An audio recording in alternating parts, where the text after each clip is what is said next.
बिस्मिल्लाहिर्रहमानिर्रहीम। आज हम जमात नहम 9th क्लास के दूसरे सबक मिर्ज़ा गालिब के आदात व खसाइल की वजाहत करेंगे। ये एक शख्सी खाका है, असनाफ़ नस्ल में से ये शख्सी खाका है और इसके मुसन्निफ़ हैं मौलाना अल्ताफ़ हुसैन हाली, जिन्हें शम्सुल उलमा का खिताब दिया गया। 1837 यानी 1837 इनकी पैदाइश है और 1914 उनकी वफात है। पानीपत में पैदा हुए। कदीम और जदीद शायरी करते थे। रशीद अहमद सिद्दीकी कहते हैं हाली का नसरी उस्लूब सबसे मयाली है। मुसद्दस हाली इनकी किताब बहुत मशहूर हुई, यादगार गालिब, हयात सादी, और गालिब और शेफ्ता के ये शागिर्द थे। ये तो मैंने मुसन्निफ के बारे में आपको समझाया। अब इस सबक के सारे अहम नुकात आपको समझाता हूँ।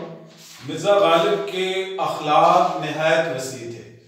दोस्तों को देखकर खुश होते थे। हर मजहब मिल्लत के दोस्त उनके साथ रहते थे। हर किसी के साथ अच्छे तरीके से पेश आते। खतों का जवाब ज़रूर देते थे। दोस्तों की फरमाइशों से कभी तंग ना होते थे। महफिलों के बारे में भी मौलाना हाली ने बताया कि मिर्ज़ा गालिब की महफिलें कैसी होती थी। मज़ाहिया बातें करते थे। सौदा को मीर पर तरजीह दी गई एक महफिल में, तो वो कहने लगे कि मैं तो तुम्हें मीरी समझता था लेकिन तुम तो सौदा ही निकले। ज़राफ़त मिज़ाह बहुत उनके मिजाज में पाया जाता था।